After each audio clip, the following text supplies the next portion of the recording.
Tuendelee kushangilia Wakenya. Wakenya mpo? Sijawasikia. Wakenya mpo? Haya basi, hebu tuendelee kushangilia tukijua kwamba sherehe sasa imenoa nanga. State House Choir, tuendelee moja kwa moja kushangilia tukingojea kwanza, ama niseme ya kwamba tayari tumeanza.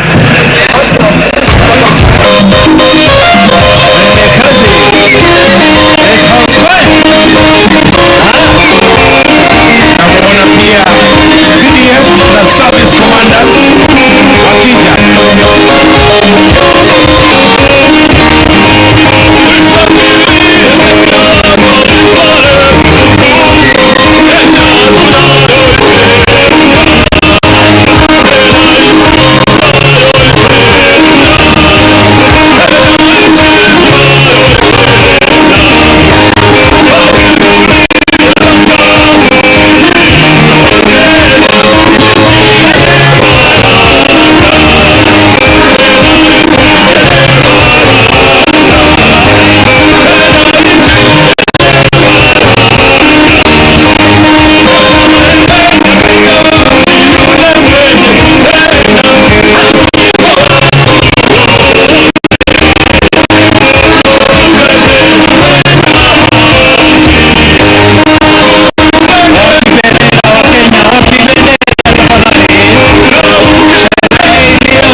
kwamba kweli sheria ama sherehe imenoa nanga. Tuko tayari?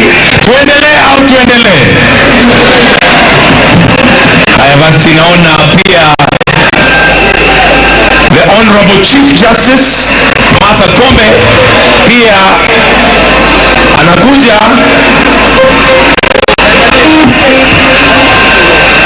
kumaanisha kwamba tuko karibu kuanza sherehe.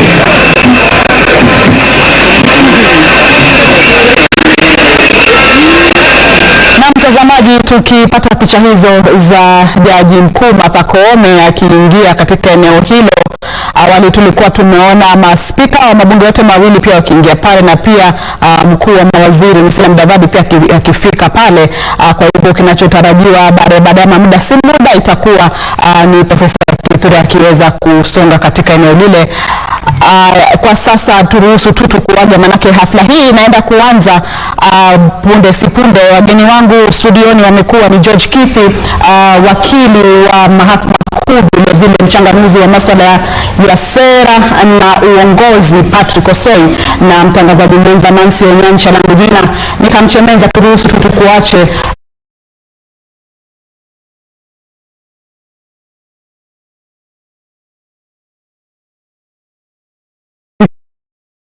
sukani hapa studio.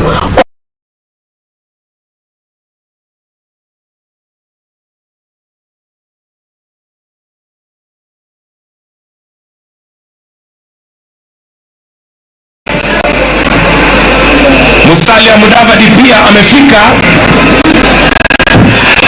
anaendelea kuwa mkuu wa wageni pale, akienda kuchukua kiti chake katika jukwaa rasmi. Pia anamuona Head of Public Service Honorable Felix Koske amefika, na pia anamkuu wa wageni kabla achukue kiti chake rasmi.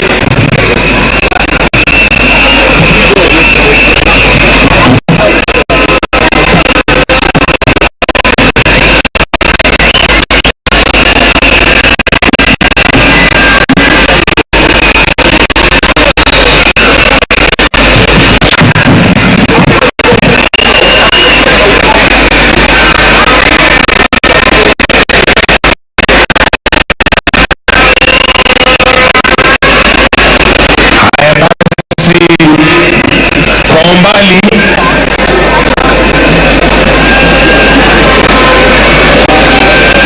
naona the Deputy President Designate. Kwa umbali namuona pale. Tuko tayari kumkaribisha. Tuko tayari kumkaribisha. Tuko tayari.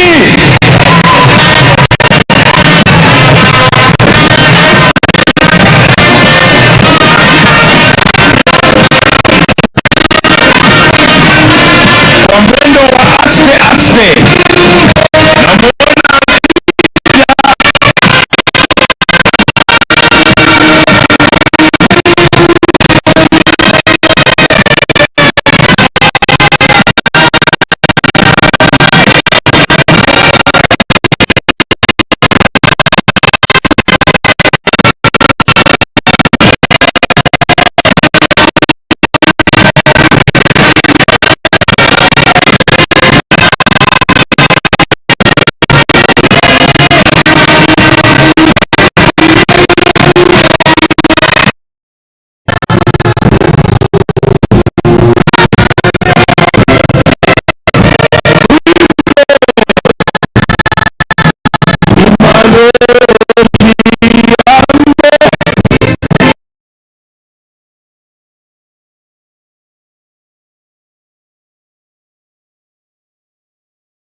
Niwakaribishe kwa shangwe. Shangwe ya Deputy President Designate. Karibu. Karibu.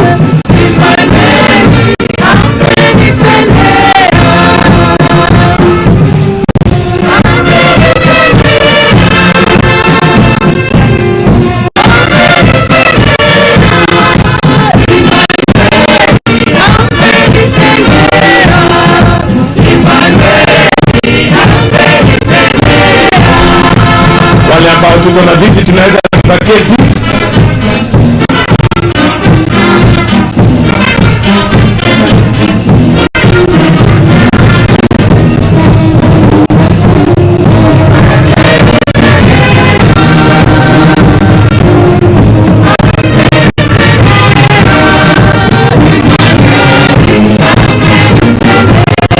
Naona watu wa Mbekse.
Naomba wimbo mimi ni Mkenya daima.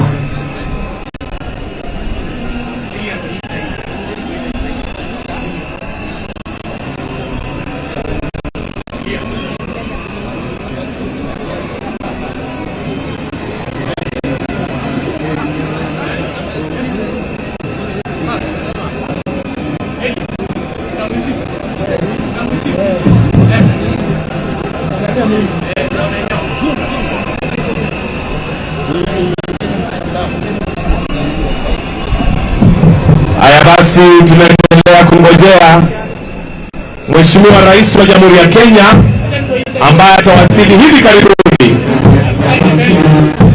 lakini tayari sherehe imeanza.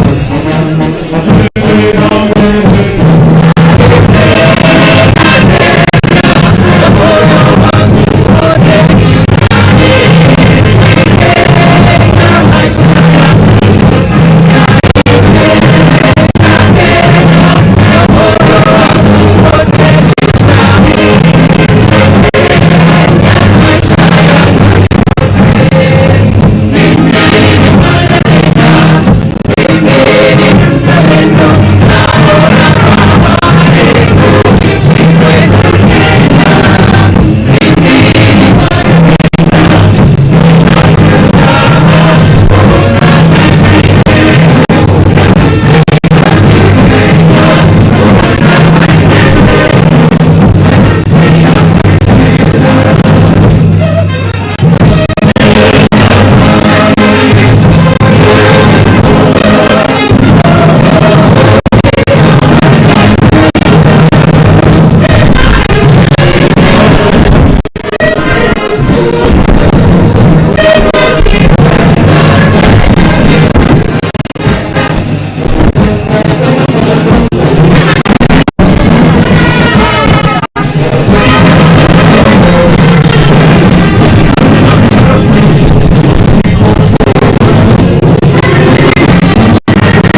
naona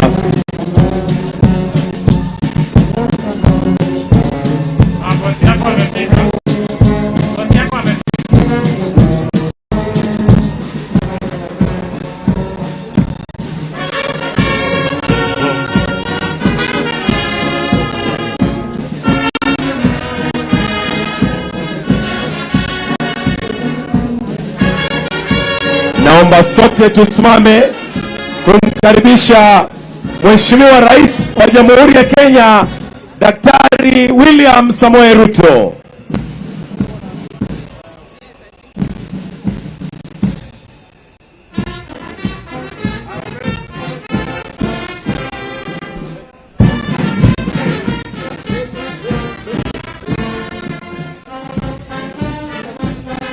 Tumkaribishe Rais wa Jamhuri ya Kenya wakiwa pamoja na Mama Rachel Ruto, First Lady of the Republic of Kenya. Karibu sana Mheshimiwa Rais.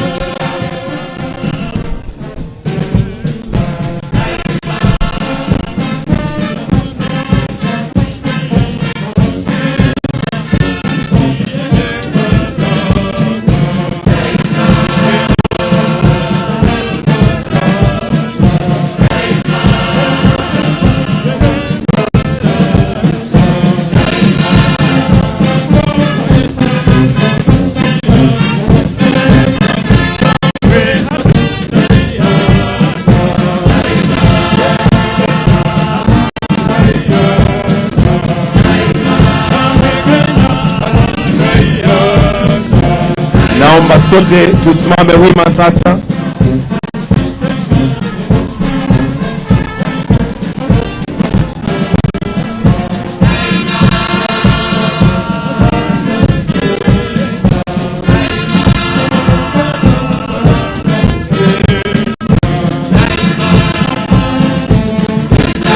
Karibu sana Mheshimiwa Rais wa Jamhuri ya Kenya. Let us all now be at a standstill. We are going to start with the Kenyan national anthem, followed by the East African anthem. The Kenyan national anthem.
With your permission, Your Excellency, I request to remain standing.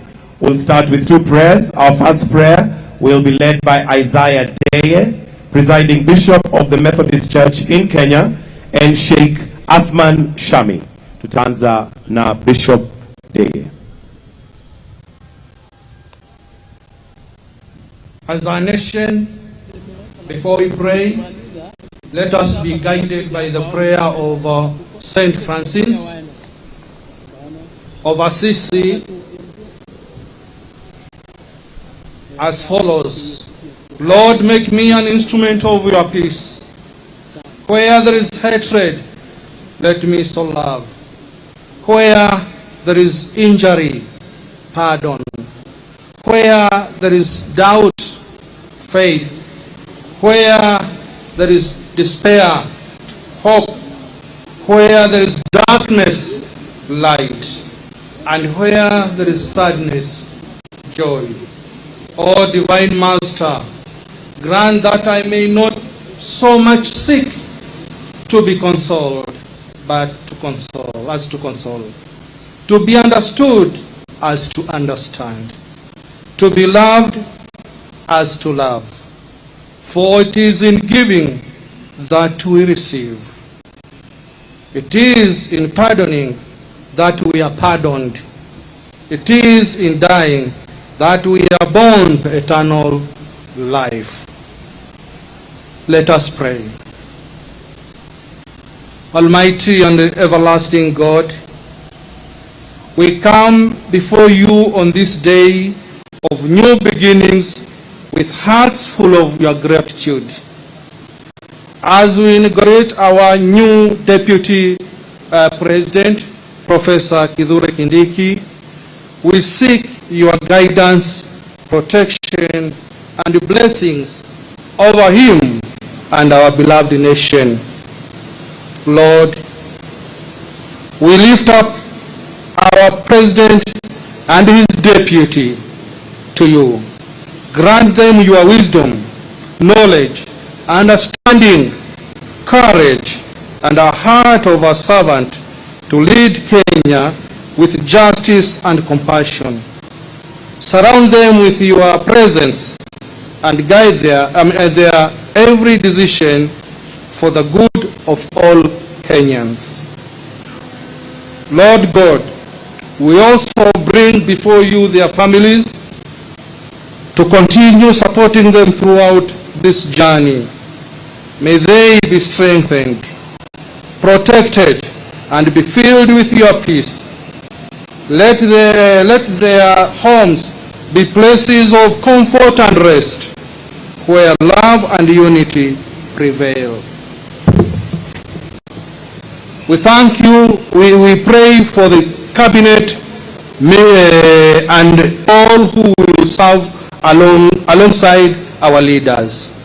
May they act with integrity and wisdom, committed to the welfare of our people. Give them hearts to serve selflessly, work together in unity for the progress of Kenya. Lord, we pray that you continue to bless Kenya with peace and prosperity. May our leaders inspire unity and love among our people and help build a nation rooted in justice, truth, and respect for all. We pray for every Kenyan to experience your blessings of peace and opportunities in this land that we love, that we call Kenya. Lord, in this new chapter, may your hand guide us and keep us. May Kenya shine as a beacon of hope and progress under your care. God bless all our leaders. God bless bless Kenyans. God bless Kenya. In the name of the Father, the Son, and the Holy Spirit, we pray and believe. Amen.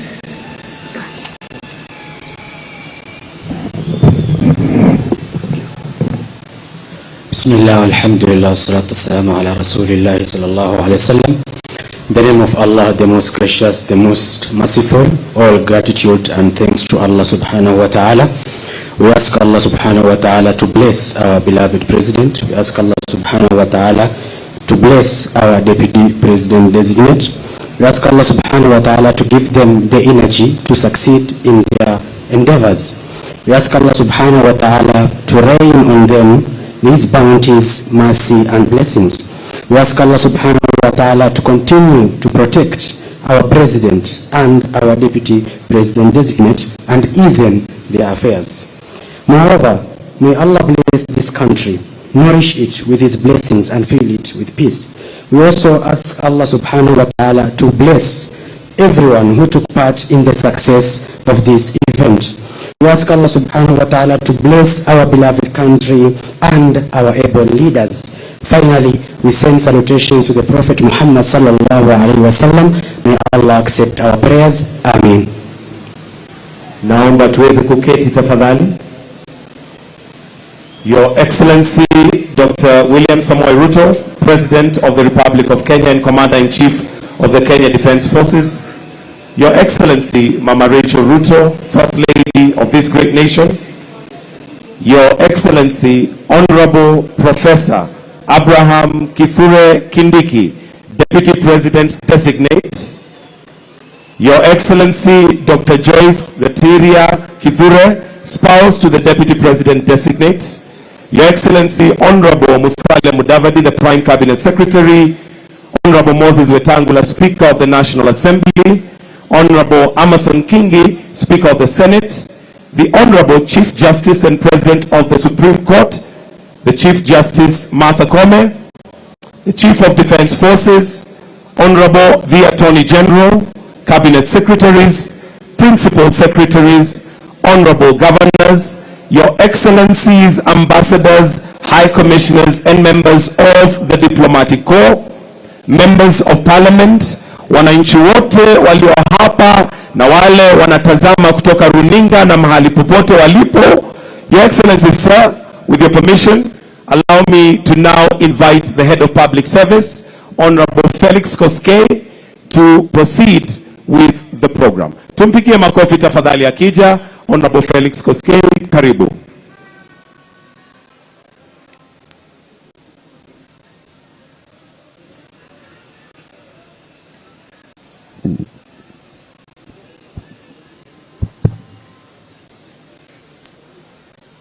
Your Excellency, the President, Your Excellency, the Deputy President Designate, Your Excellency, the Prime Cabinet Secretary, the Speakers of both Houses of Parliament, Your Ladyship, the Chief Justice, Your Ladyship, the Deputy Chief Justice, the Honorable Attorney General, all Cabinet Secretaries, all county governors led by the Chairperson of the Council of Governors, all members of Parliament as led by the majority leaders from both houses, all principal secretaries, chairpersons and members of the constitutional commissions, holders of constitutional and independent offices, the chairperson and CEOs of all state corporations, the diplomatic corps, the clergy, honored guests, distinguished ladies and gentlemen. Your Excellency, we are convened this morning to witness the swearing in of the third Deputy President of the Republic of Kenya in accordance with Article 148 of the Constitution. This ceremony marks a new chapter in our constitutional journey of the Constitution. The vacancy in the office of the Deputy President arose on the 17th October 2024 as a consequence of the Senate's resolution pursuant to Article 150 of the Constitution. This resolution was formally notified to the public through Kenya Gazette Notice Number 13400 of 2024. To steer the transition in the office of the Deputy President, His Excellency the President nominated Honorable Professor Kithure Kindiki, EGH, for confirmation as the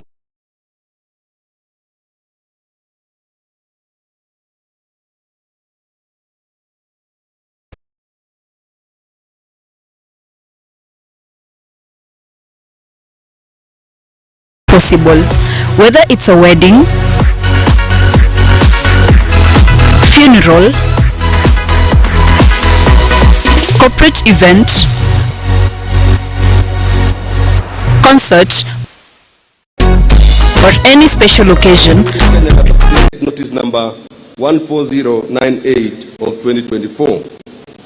In carrying out its mandate and with due regard to the constitutional imperatives and the consequence of the office of the Deputy President within the executive, the Assumption of Office Committee resolved to hold the swearing-in ceremony today, being Friday, 1st November, in the year of our Lord 2024.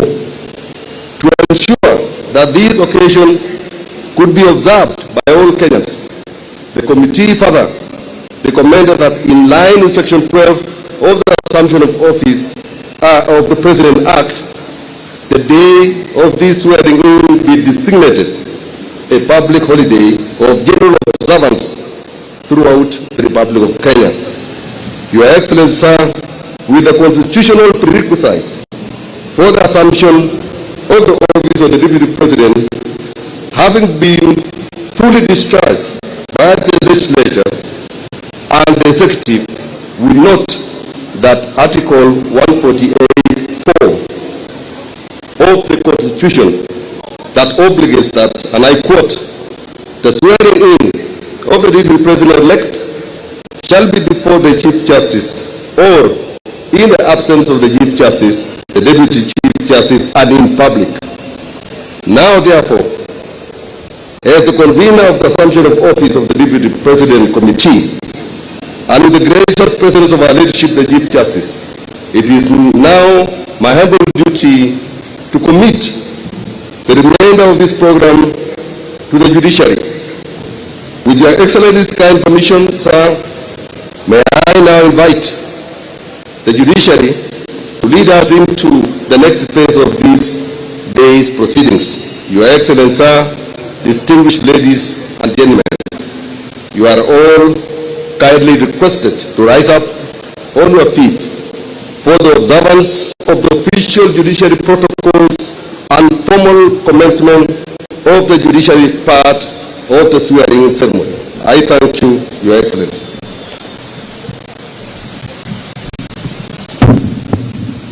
May I request us to be upstanding, to remain upstanding.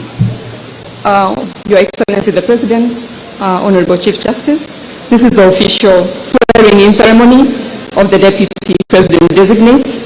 To commence the swearing-in proceedings, I request that the judiciary mace be placed on its position. The mace is being placed on its position by Honorable Sharon Mwayuli, Principal Magistrate in the judiciary. Placing the mace on its position signals that the proceedings have officially commenced.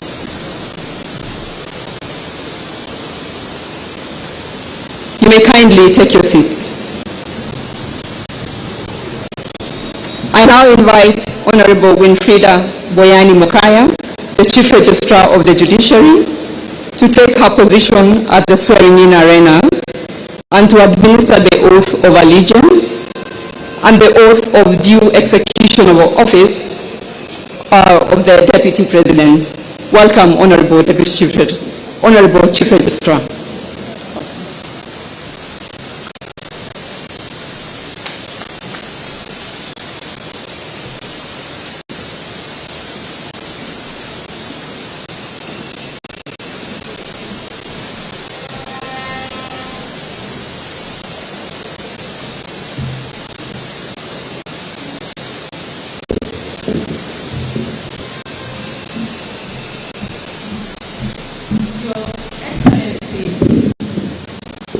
The President of the Republic of Kenya and Commander-in-Chief of the Kenya Defense Forces, Dr. William Samoei Ruto, the Chief Justice of the Republic of Kenya, Honorable Justice Martha Koome, distinguished guests, ladies and gentlemen. Before commencing the proceedings, may I request the Honorable Chief Justice to take her position in the arena.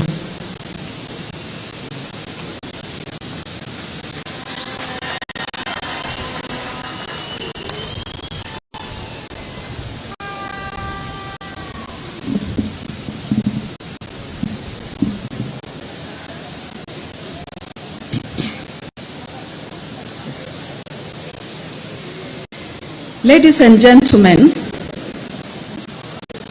Article 149(1) of the Constitution of Kenya provides that where a vacancy arises in the office of the Deputy President, the President shall nominate a person to fill the vacancy within 14 days of the vacancy arising, and the National Assembly shall vote on the nomination within 60 days. Vide a special Gazette notice number 13401 dated and published on 18th October 2024, the Speaker of the National Assembly notified the public that the National Assembly at its sitting held on Friday, 18th October 2024, voted in favor of the nomination of Professor Kithure Kindiki to fill the vacancy in the office of the Deputy President of the Republic of Kenya. Article 74 of the Constitution provides that before assuming a state office, acting in a state office, or performing any functions of a state office, a person shall take and subscribe the oath of affirmation of office in the manner and form prescribed by the third schedule to the Constitution or under an Act of Parliament. Further, Article 148(5) requires that a Deputy President assumes office by taking and subscribing to the oath or affirmation of allegiance and the oath or affirmation for the execution of the functions of the office as prescribed in the third schedule to the Constitution. The oaths prescribed in the third schedule to the Constitution are to be taken by the Deputy President before the Chief Justice. May I now call upon the Deputy President designate, Professor Kithure Kindiki, to take his place and take the prescribed oaths.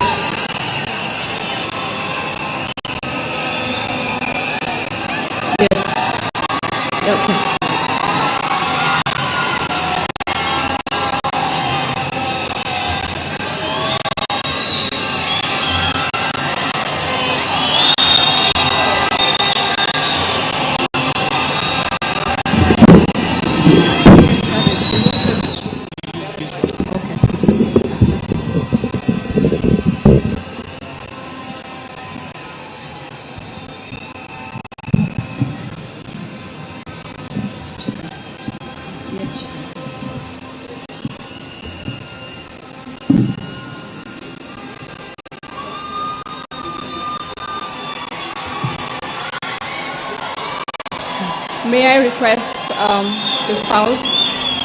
request the spouse of the Deputy President designate to come forward.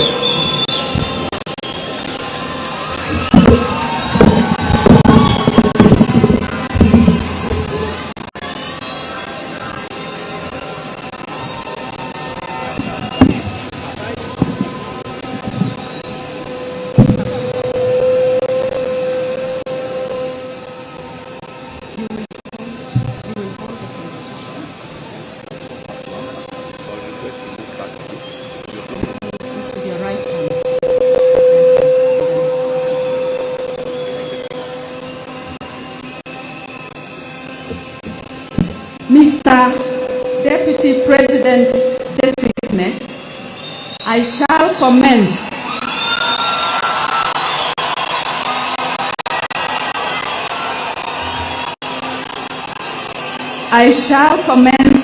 with the administration of the first oath, which is the oath of allegiance of the Deputy President. Kindly repeat after me. I, Kithure Kindiki,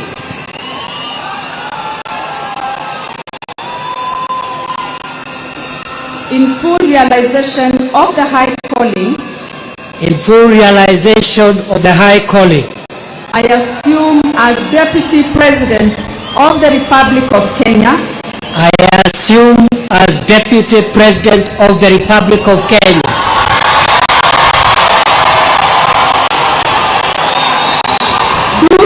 swear do swear that I will be faithful that I will be faithful and bear true allegiance to the Republic of Kenya, and bear true allegiance to the Republic of Kenya, that I will obey, preserve, protect, and defend this Constitution of Kenya as by law established, and all other laws of the Republic, and that I will protect and uphold the sovereignty, integrity, and dignity of the people of Kenya. So help me God.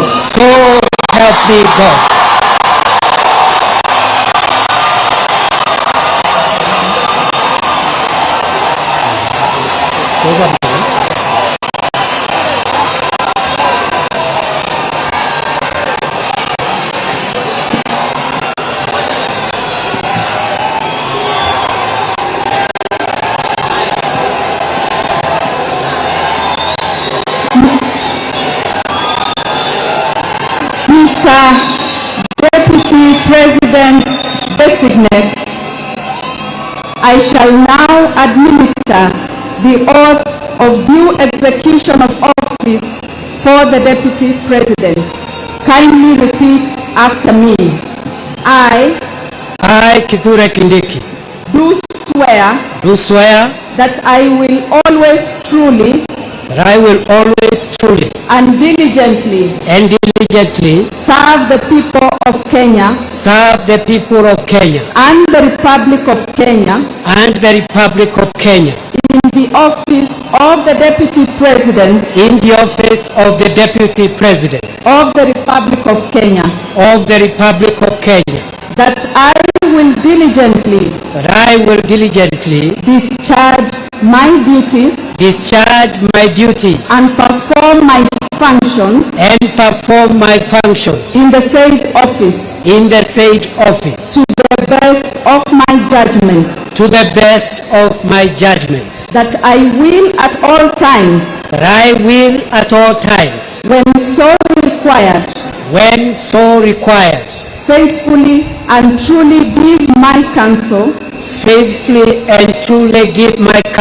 and advice to the President of the Republic of Kenya, that I will do justice to all without fear, favor, affection, or ill will, and that I will not directly or indirectly reveal such matters as shall come to my knowledge in the discharge of my duties and committed to my secrecy. So help me God.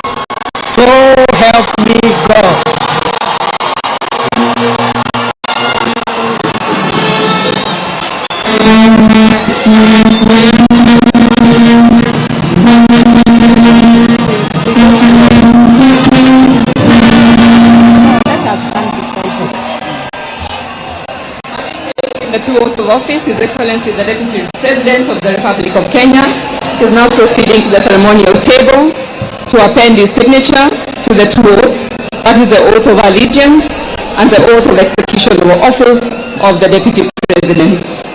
The Deputy President will be guided on signing the two oaths by the Attorney General.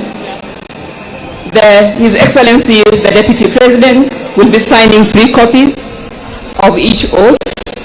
The first set of oaths will be retained by His Excellency the Deputy President as a solemn reminder of the commitment he has made here today. The second set will be handed over to the Head of Public Service for custody. And the third set will be retained by the judiciary. The oath of allegiance, ladies and gentlemen, is an oath that His Excellency the Deputy President will be faithful and will bear true allegiance to the Republic of Kenya, and that he will also protect and defend the Constitution of Kenya. The second oath, His Excellency the Deputy President has committed to execute his duties diligently and perform his functions according to the law.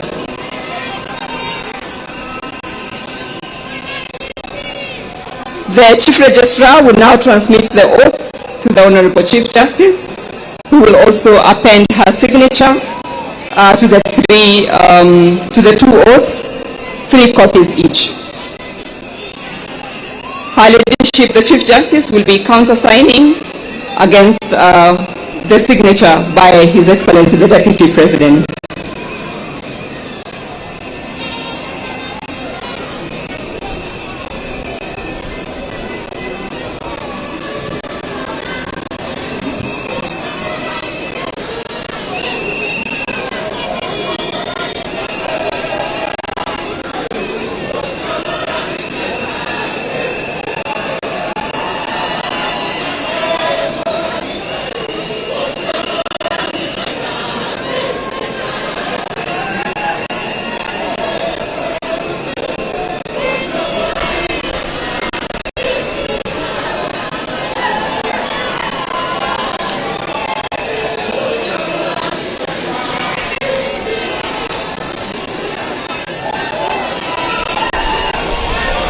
Once the Chief Justice has appended her signature, the seal of the Chief Justice will be affixed on each of the oaths by the court officials.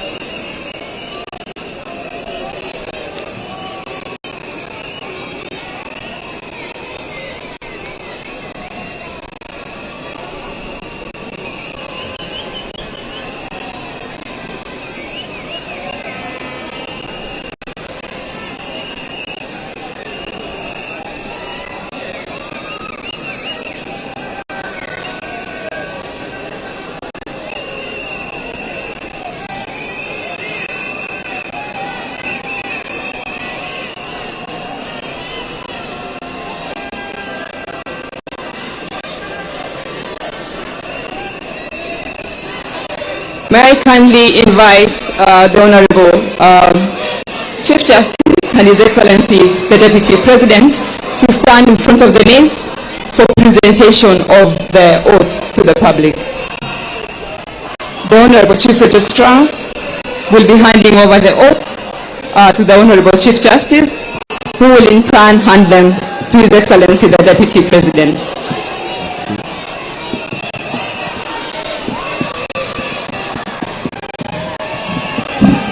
Makofi.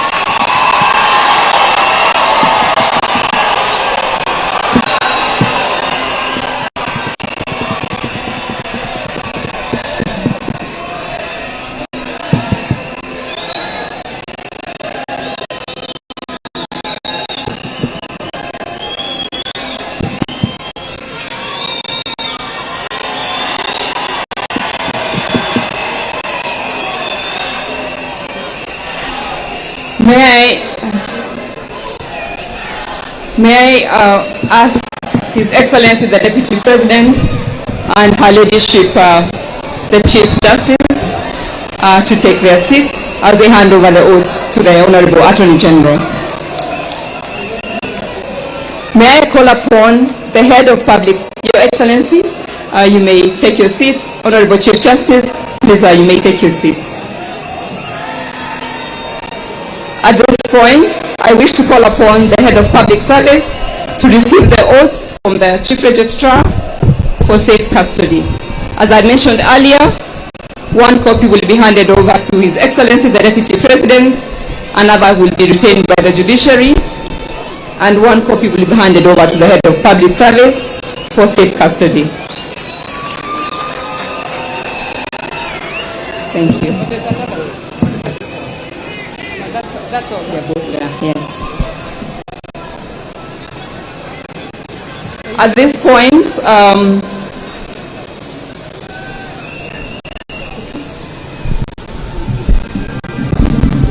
At this point of the program, may I invite His Excellency the President to hand over a ceremonial copy of the Constitution of Kenya to His Excellency the Deputy President, Professor Kithure Kindiki, the Deputy President of the Republic of Kenya. Your Excellency.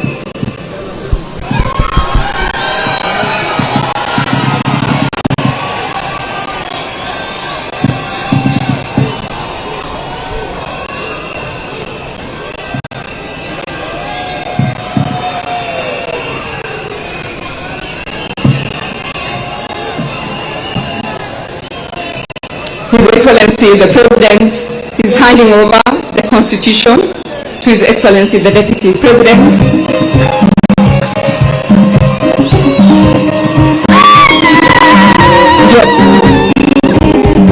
Your Excellencies, if you could remain on stage for a brief photo session to commemorate this event. The first photo will feature His Excellency the President and His Excellency the Deputy President of the Republic of Kenya.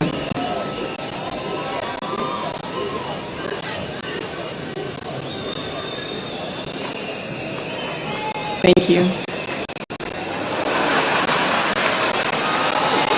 What's happened? What happened?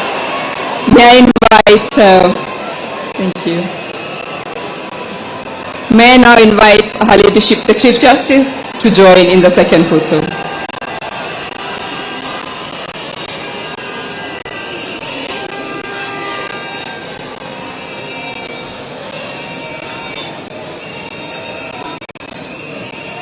We may take our seats.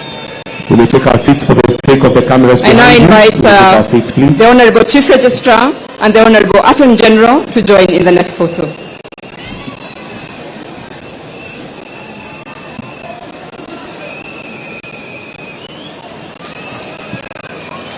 All right.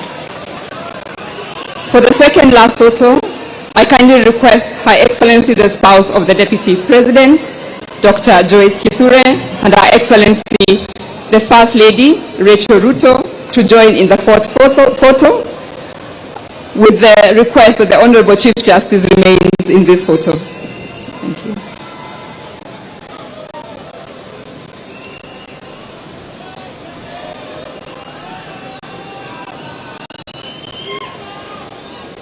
Thank you. Thank you very much. For the final photo, we have His Excellency the President, His Excellency the Deputy President, Her Excellency the First Lady, and Her Excellency the spouse of the Deputy President. I request the Chief Justice to please take her seat. Thank you, Honorable Chief Justice.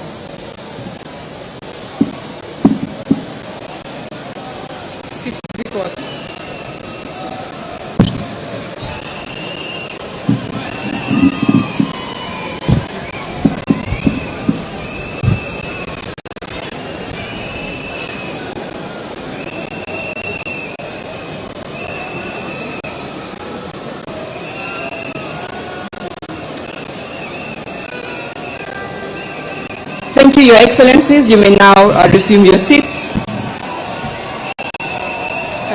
I also request the Honorable Chief Justice, the Honorable Chief Registrar, and the Honorable Attorney General to also resume their seats.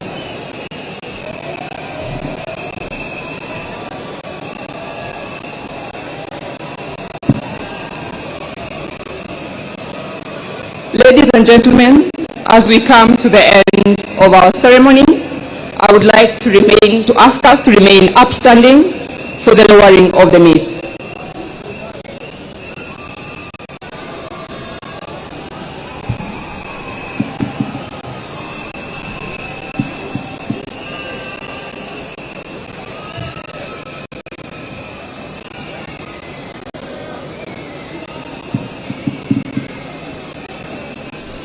This marks the end of the swearing-in segment of the program. I wish now to hand over to the Master of Ceremony to continue with the rest of the program. I thank you. Tupige judiciary makofi tafadhali for a job well done. Let's also take this opportunity to give a warm round of applause to the Deputy President, Professor Kithure Kindiki. Tumpigie makofi tafadhali. Your Excellency, sir, we'll have a short interlude of music before we proceed to the next part of the program. I'll request that you take our seats as we will have now the State House Choir give us a song before we proceed to the next part of the program. State House Choir, uwanja ni wenyu.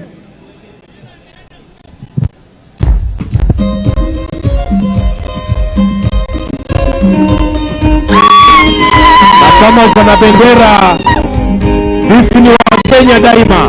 Ndio huo wimbo.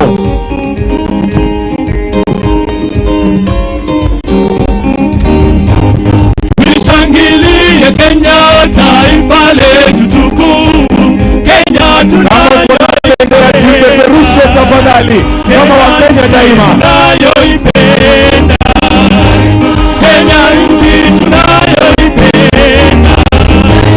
Tujivunie sana tukijiita wa Kenya, nchi yenye baraka. Kenya nchi yenye baraka.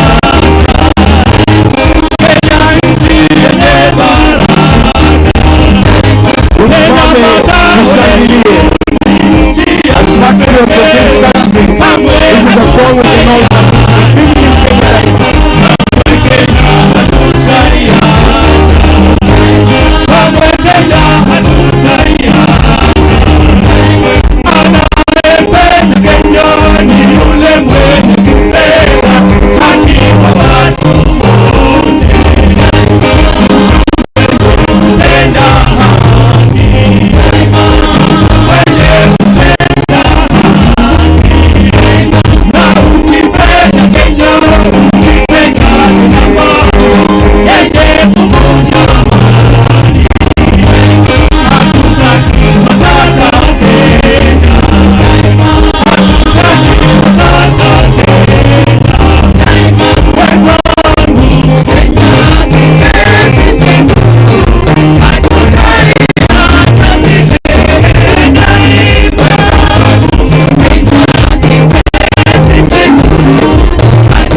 Tuwashangilie tafadhali. Asanteni sana State House Choir kwa huyo wimbo. Naomba tuweze kuketi. Mheshimiwa Rais, sasa naomba unikubalie nimwalike His Excellency the Prime Cabinet Secretary Honorable Musalia Mudavadi to make his remarks. Tumpigie makofi tafadhali akija katika jukwaa.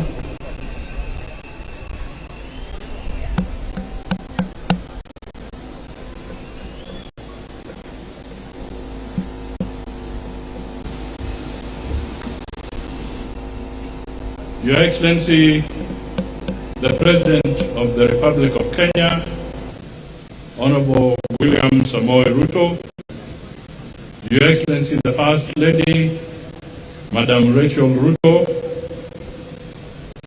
Your Excellency, the Deputy President of the Republic of Kenya, Professor Kindiki Kithure, Your Excellency, Madam Joyce Kithure, the Honorable Chief Justice, the Speaker of the National Assembly and the Speaker of the Senate, leaders of our forces, members of cabinet, the governor of Nairobi, members of the legislature, distinguished guests, ladies and gentlemen, members of the diplomatic corps present, na Wakenya wote, hamjambo. Hamjambo. Your Excellency, let me take this opportunity to be among the first to congratulate Professor Kindiki Kithure on his elevation to the position of Deputy President of the Republic of Kenya. He has now shed off the word designate. He is now substantive. And we all congratulate you and your family for this very honorable position that His Excellency the President of the Republic of Kenya has assigned you. And we wish you Godspeed, God's help, good health, and all the wisdom so that you can discharge your responsibilities with excellence. Your Excellency, we are gathered here on a bright morning, bright sunny morning. And I just want to draw the symbolism of where we are. We are on the grounds of KICC, Kenyatta International Conference Center grounds.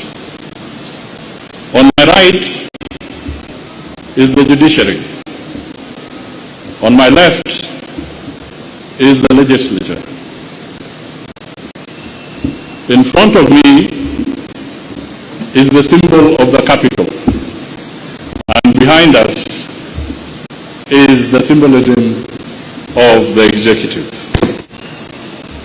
Your Excellency, we stand here proudly as a nation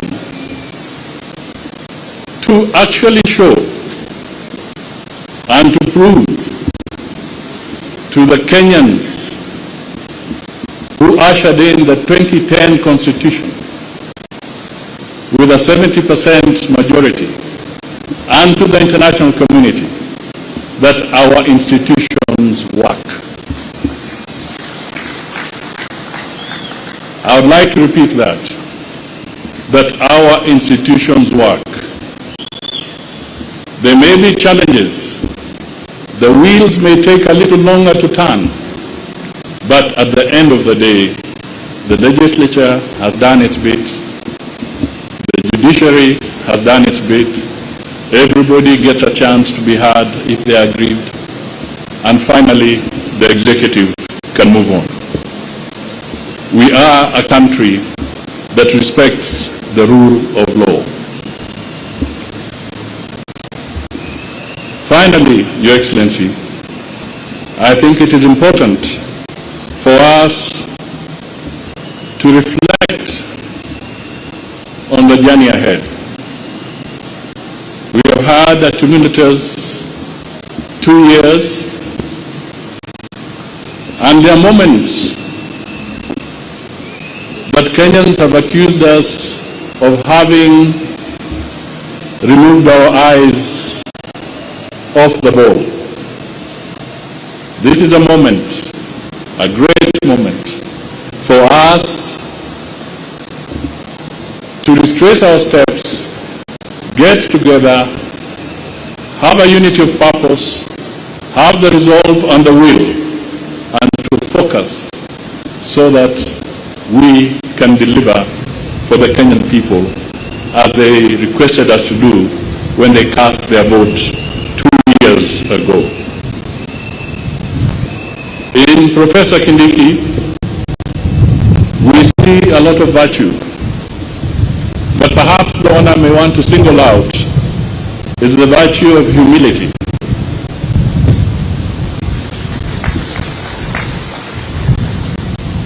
And simplicity. He does not walk around with airs around him. This is a very important virtue. If as a nation we can embrace humility, we will go far. If you disregard humility, it can be very expensive. So, ladies and gentlemen, it is now my honor to ask the Deputy President of the Republic of Kenya, Professor Kithure Kindiki, to come forward and make his remarks, and thereafter invite His Excellency the President to speak to us. Makofi tafadhali.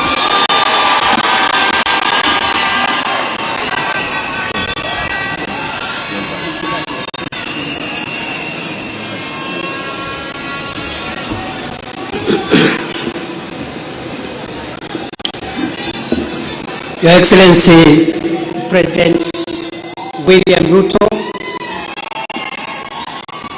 Your Excellency, First Lady Mama Rachel Ruto, all protocols as already established, I write on them.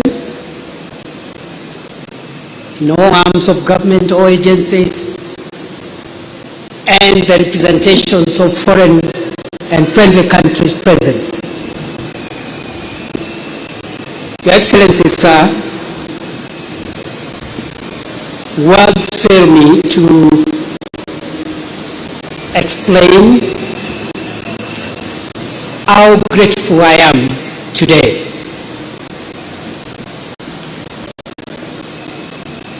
I'll say that I am grateful to Almighty God who orders the steps and the affairs of every human being on earth. I am grateful to you, sir, for the honor you have given me to serve under you. Your Excellency, I've been your political student for nearly 20 years now, and nothing in the political space has helped me to pick up lessons more than the years that I have worked and served around you in various capacities.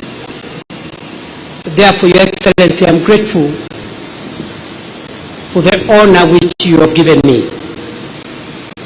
I promise you, before this congregation and before God, that I will not let you down for the privilege you have given me. Your Excellency, sir, in the same breath of gratitude, I am grateful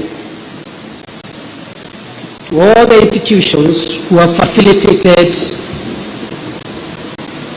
this process, including the ceremony we are having today.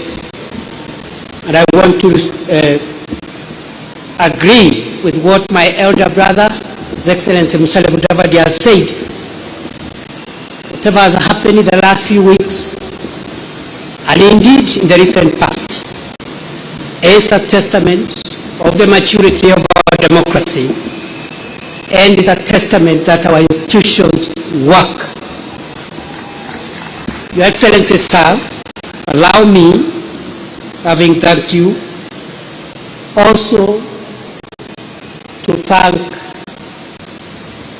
the very many people whom I have had an opportunity to learn from them. I may not be enumerate all of them, but I've had the privilege of learning from so many great people. And even as we celebrate our Constitution and our democracy, I pay tribute to those who purposed to fight for and defend the establishment of our country and our constitutional order.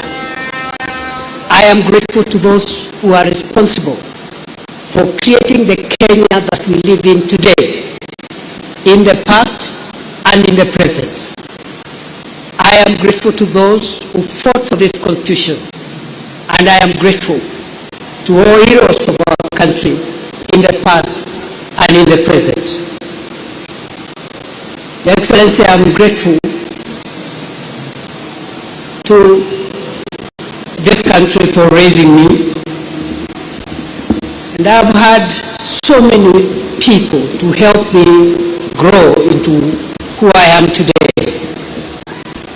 And therefore, as I discharge the burden that you have placed me, Your Excellency, the burden you have placed on my shoulders, I am grateful that I will discharge that burden with the benefits of having grown and continuing to grow under the feet of not just my father and mother who gave birth to me, but the many elders of their generation who helped me to shape and make me what I am today over time. I am truly grateful. Those who taught me in the formal and the informal setup. Your Excellency, I'm grateful to my family. With your permission, I want to pay tribute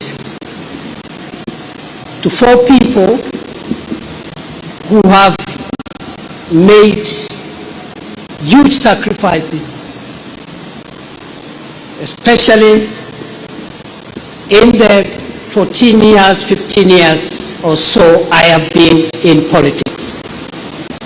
Before then, I had spent a decade in academia, and of course I'm also grateful to the professors and the colleagues with whom we worked with. But allow me, Your Excellency, today, on a moment like this one, to thank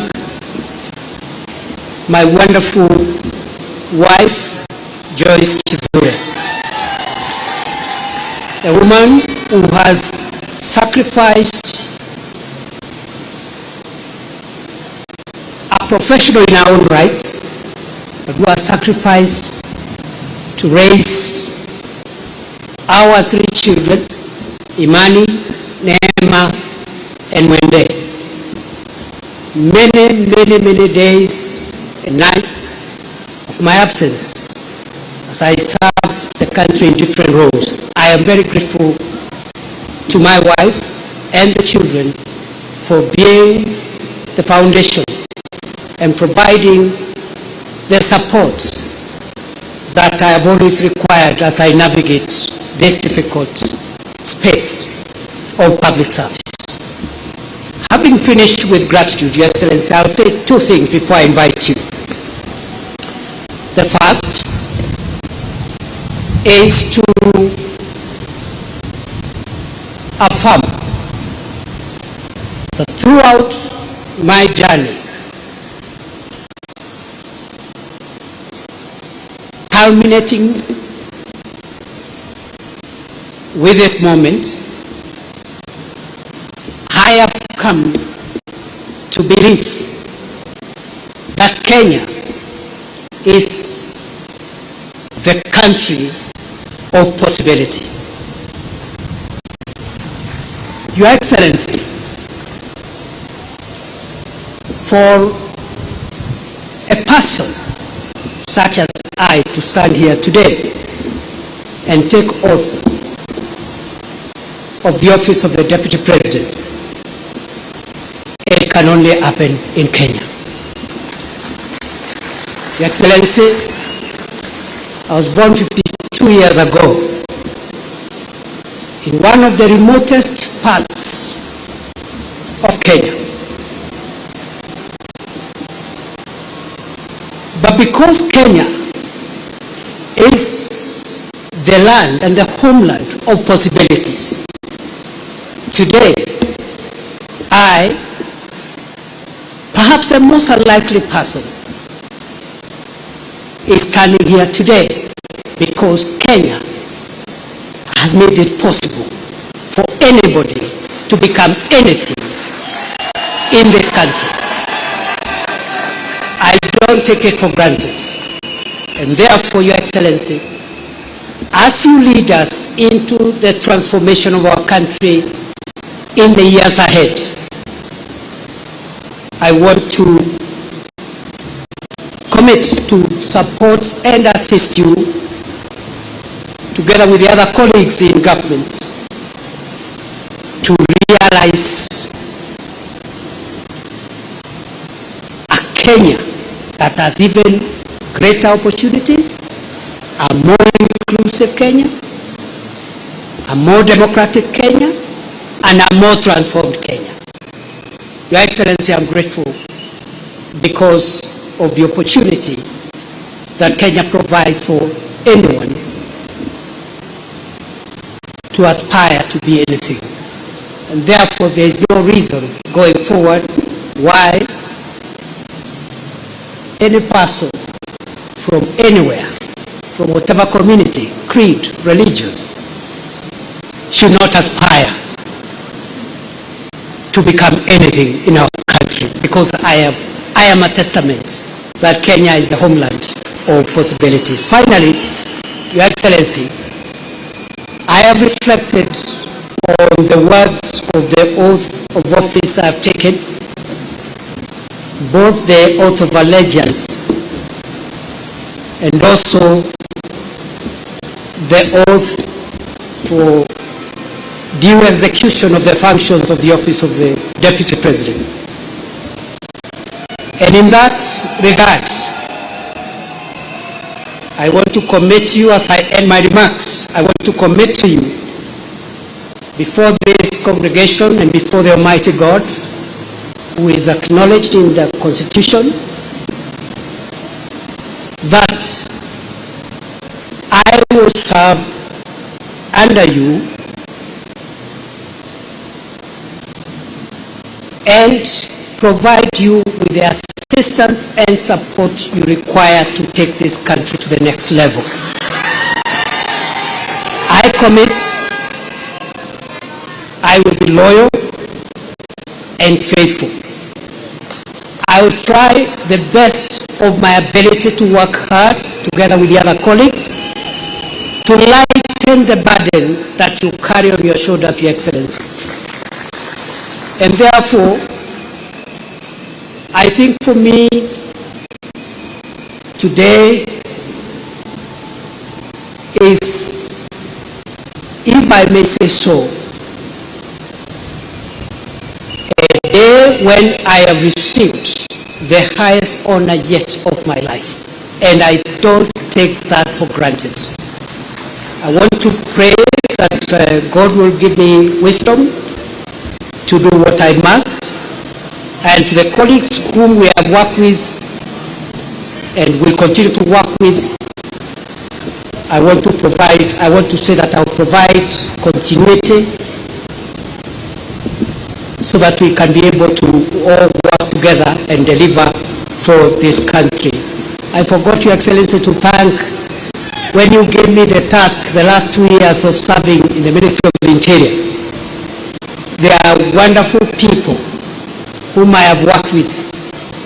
Ngao, the police, the prisons, immigration, and all the departments and agencies in the Ministry of Interior. The little successes that we could have achieved, I attribute those successes to my colleagues. If there have been a few challenges, I take responsibility for those challenges. Your Excellency, with those many remarks, thank you very much for giving this privilege. And I now want to request that we be upstanding as we invite His Excellency President William Ruto to come and address us. Moja, mbili, tatu, ingine.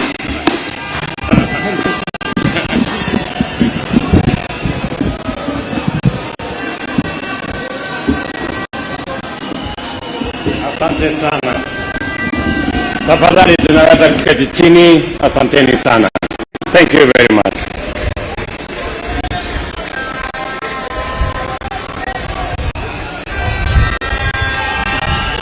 Your Excellency, Abraham Kithure Kindiki, Deputy President of the Republic of Kenya.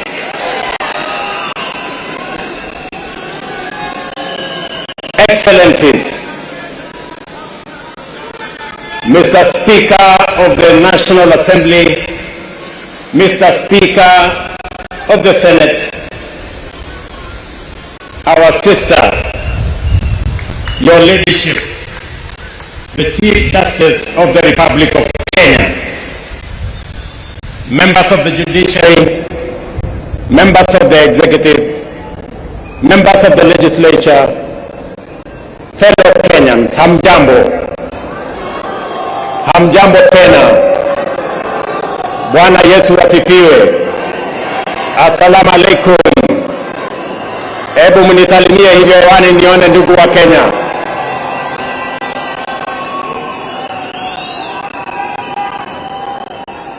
I am proud to witness the swearing in of the Honorable Abraham Professor Kithure Kindiki as the third Deputy President of the Republic of Kenya under the 2010 Constitution. I know him as a dedicated professional whose commitment to excellence has helped us overcome daunting challenges, and as a tireless public servant on the path of national leadership. Abraham is also a patriot whose dedication to cohesion, national unity, and inclusivity is beyond reproach. An effective champion of peace and stability, and across every part of our country, and a loyal steward of our bottom-up economic transformation agenda, whom together with many others we crafted to take our country to the next level. Over the past 2 decades, I have had the privilege to witness Professor Kindiki's work as a professor, litigation lawyer, consulting attorney, senator representing Tharaka Nithi, majority leader of the Senate, deputy speaker of the Senate, and most recently as cabinet secretary. I can confirm that in all these roles, he has demonstrated exceptional dedication, high competence and professionalism, and consistently delivered results beyond expectations.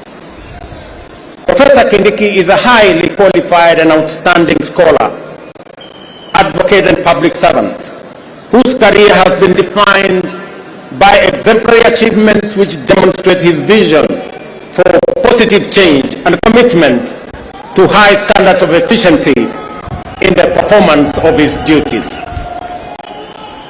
At this stage of the implementation cycle of our national transformation agenda, the people of Kenya require a patriotic public servant and a consummate champion of our constitutional dispensation, our broad-based national governance framework, and the bottom-up economic transformation agenda to support the cabinet and the presidency in delivering in full and on time.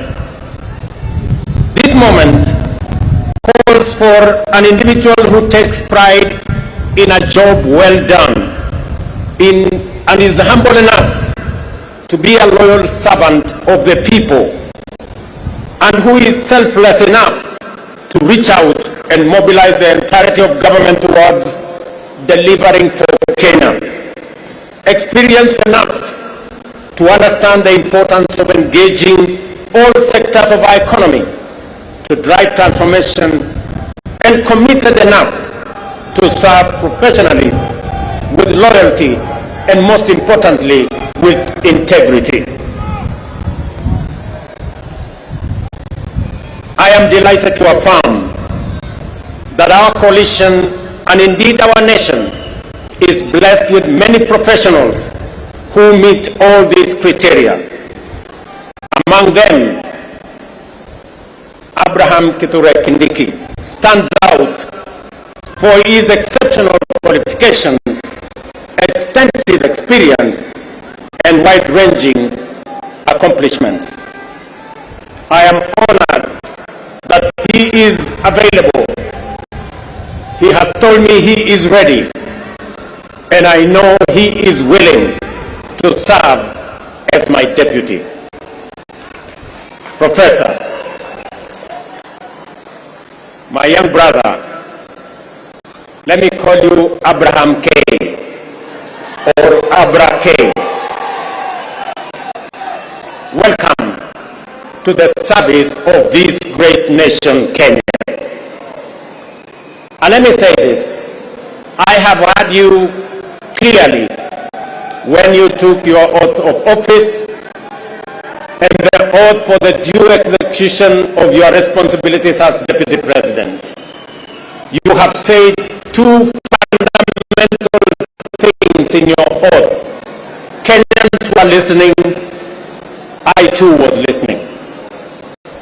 You said that you will serve the people of Kenya and the Republic of Kenya. Abrake, please serve the people of Kenya and the Republic of Kenya. As I told our principal secretaries, as I told our cabinet secretaries, and as I tell every public servant who has a responsibility, who has a duty, who has the honor to serve our nation, let us serve the people of Kenya and the Republic of Kenya. We are not here to serve ourselves or our families or our communities or our regions or our villages. We are here to serve the Republic of Kenya and the people of Kenya. The second thing that you have said in your oath, I said in my oath, I listened to principal secretaries and cabinet secretaries and others. You have said you will serve without fear, without favor, without affection, and without ill will. My brother Abrake, I listened to you. The people of Kenya were listening to you. Serve without bias, without ill will, without favor, without affection, and without fear. So that together, the people of Kenya can know that their public servants, all of us, elected, appointed in different categories, shall know that we have one nation, one country, one people, and we are called upon by the Constitution of Kenya to serve them without bias, without fear, without favor. And let me undertake in this very historic national ceremony to the people of Kenya. And I say this as MCAs listen to me, as members of parliament listen to me, as members of the executive listen to me, those in the judiciary, and those in the executive, that the people of Kenya, it doesn't matter.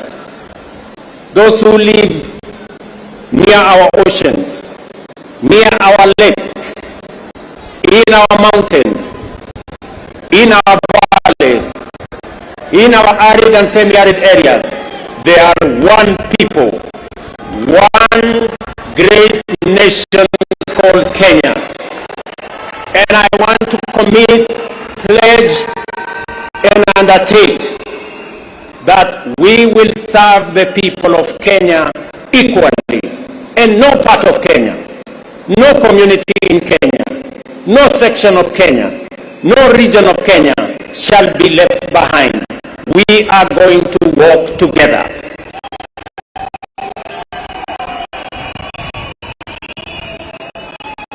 I say this to our representatives. Every MCA knows that they were never voted by all the people in their ward. Every member of parliament knows the same, that they were never voted by all the people in their constituency. And so does my friends governors.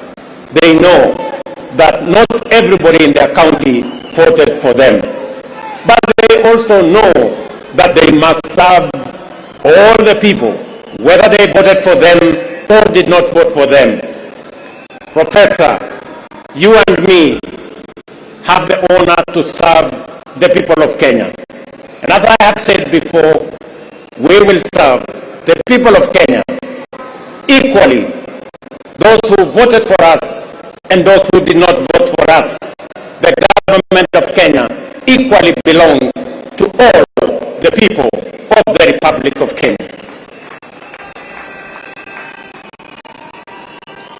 Let me also say the following, because this is a very important occasion. To underwrite that our judiciary works, that our legislature works, and we will make sure that our executive works and serves the people of Kenya. I know that we've gone through a journey, but in this journey, we have affirmed to both ourselves as the people of Kenya, to our friends, and to the international community, we have affirmed that Kenya is a constitutional democracy founded on the firm foundation of the rule of law. We believe in freedom, and we believe in making sure that no Kenyan and none of us is left behind. Today we stand here as a people, united, peaceful, because we are a democracy. We believe in our constitution.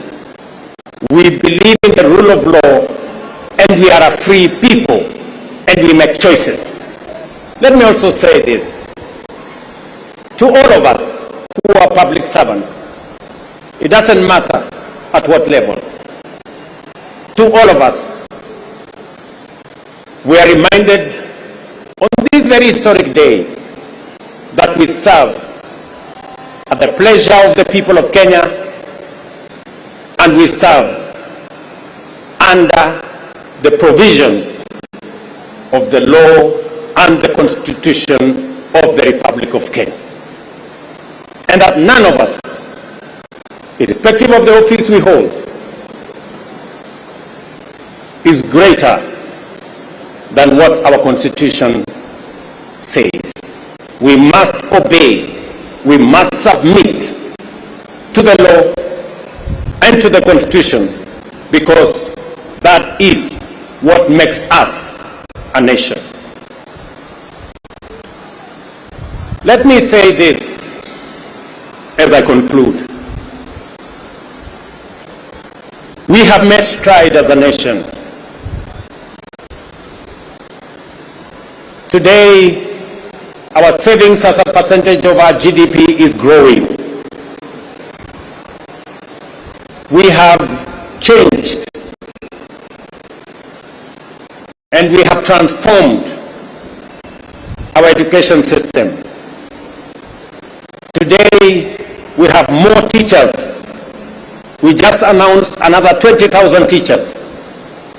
We have a new funding model that is student-based, which we are refining to make sure that no child in Kenya is left behind. My dear Professor Kindiki, I need your voice. I need your intellect to help me and to help members of our cabinet to profile the things we are doing, to speak to the things that we are doing. I have almost become a lonely voice in the executive, especially in the presidency, speaking about our projects, speaking about our programs, elaborating on what we are doing. You are eloquent, my brother. You are intelligent, my brother.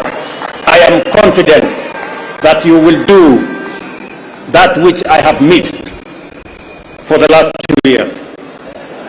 I know you will.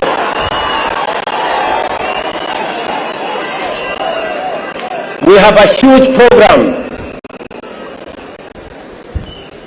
on university funding and higher education funding. We have a huge program that today our farmers across Kenya have access to fertilizer. We have a huge program on expanding our irrigation. We have a big program on what we are doing. We need your voice, and we need the voice of those of us in the executive to provide leadership and to see to it that indeed we achieve what we wrote into our Constitution. Today, as we wrote in our Constitution, Kenya Power has turned around and today is a profitable company. So is KenGen, because of the stewardship that we have put in place. My brother, our manifesto is elaborate. Our manifesto is transformative. We are implementing it page by page, paragraph by paragraph, chapter by chapter, because we have to transform this great nation, and failure is not an option. We must. We have a big program on rural electrification to connect close to 300,000 homes across Kenya. I need your support to the Ministry of Energy, who are doing a wonderful job in that exercise. We have a big program on markets across Kenya. We have a big program on housing across Kenya. Today, we have 160,000 people working in a housing program. By December, actually next month, we will begin to hand over the first 1,000 houses under our program. Under the program that will make ordinary people, Mama Mboga and Boda Boda, pay 3,000 shillings every year and access housing in the Republic of Kenya. My brother, let me tell you, our universal health coverage is underway, with a bit of challenge initially, but now we are moving. And I want to tell the people of Kenya, we are going to transform this nation. And we have the team. And Professor, welcome to the team that is going to transform Kenya into a great nation that is going to make every Kenyan proud. Let me conclude by saying we have what it takes to transform the Republic of Kenya.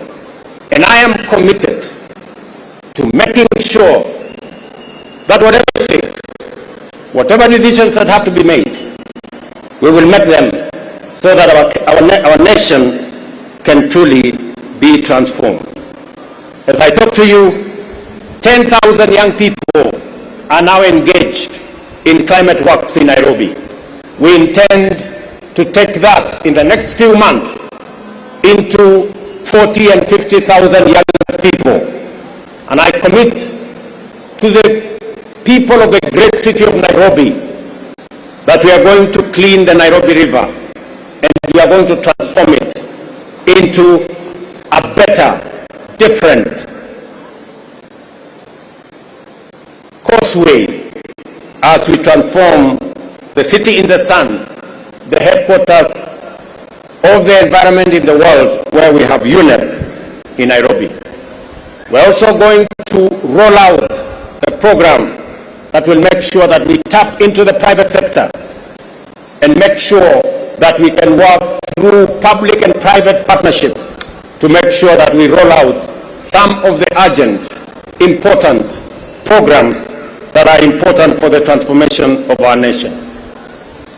Let me conclude by asking all of us, members of the legislature, members of the judiciary, especially our investigative institutions, to make sure that we ensure that public resources are used efficiently, effectively. I call upon the Office of the Director of Public Prosecution, the offices of the DCI and the offices of the IG to work with the judiciary so that the corrupt can be firmly, decisively dealt with in the Republic of Kenya, and the citizens of the Republic can get their due in the expenditure of public resources. I know that of recent we have seen incidences of our girls, our mothers, our women who have been murdered in cold blood. And let me say this, that the DCI and all the investigative authorities in the Republic of Kenya must stand up to these criminals, and we must deal decisively and firmly. And I want to ask us as a society to be careful with strangers, to be careful with people who lure our girls, our women into situations that compromise their security. But we must be on the lookout, all of us as a nation. This is yet another moment. This is yet another beginning. And I am confident that we are going to take Kenya to the next level. Professor Kindiki, as you and all know, there is much to be done to fulfill our commitments and set our nation on the path to prosperity. I expect you to embark on your duties with dispatch and zeal. I wish you success as you begin your service in the high office you have assumed today. May God bless you. May God bless your family. And may God bless our great republic, the nation of Kenya. Asanteni sana, Mungu awabariki, na tutasonga mbele pamoja. Asanteni. Naomba sote sasa tusimame wima kama ishara ya uzalendo wetu. Tumalizie kwa wimbo wa taifa. Wimbo wa taifa.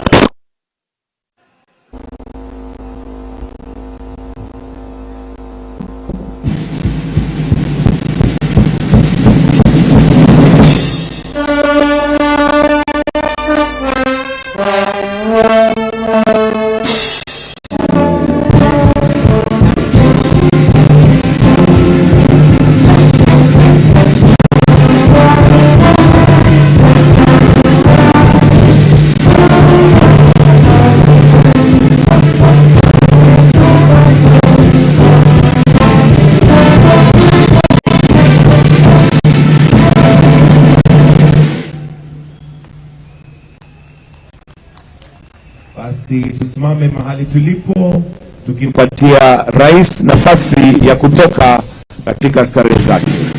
Asanteni sana.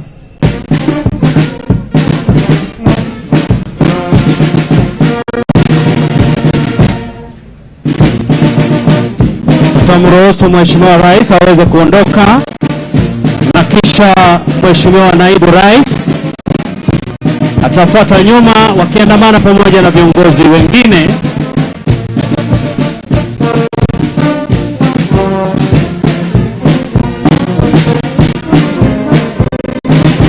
Waruhusu kwanza viongozi wetu waweze kuondoka.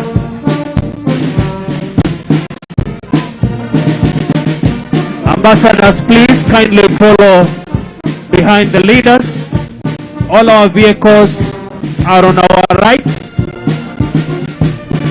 All ambassadors present, kindly find your way on our right. That is where your vehicles are parked. As we allow His Excellency and His entourage to leave, let's also allow ambassadors to follow. All our vehicles are parked on our far right.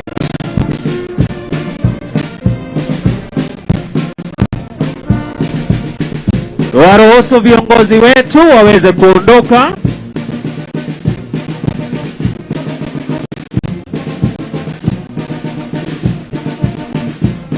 Alafu kisha wananchi tutapitia mlango wetu wa pale mbele opposite County Assembly.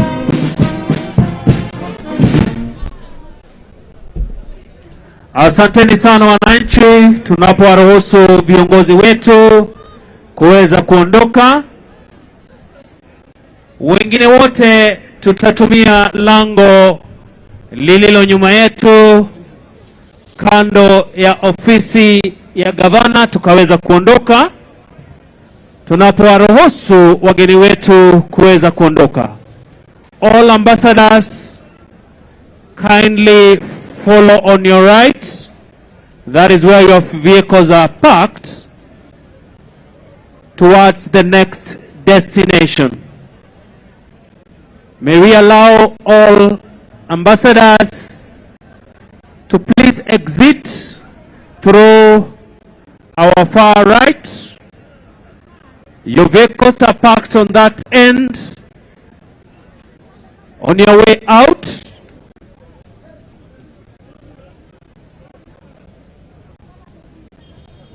asanteni sana ndugu wananchi kwa kuweza kuwaruhusu viongozi wetu wakaweza kutoka kwa amani. Asanteni sana kuhudhuria hafla ya siku ya leo. Mungu aibariki nchi yetu ya Kenya. Asanteni sana.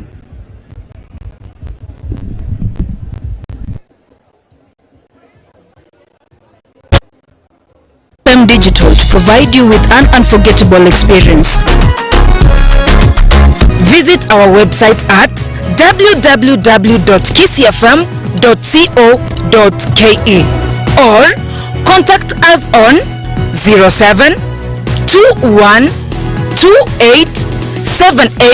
0721287828. KISII Digital, Enka Yomogusi. Are you ready to capture the moments that matter? Look no further. Introducing the ultimate solution for all your video coverage, live streaming, photography and drone services. At KISII Digital, we believe that every moment is unique and it deserves to be immortalized in the most captivating way possible. Whether it's a wedding, funeral, corporate event, concert, or any special occasion, our team is dedicated to turning your vision into a mesmerizing reality. But we don't stop at just capturing moments, we make them come alive.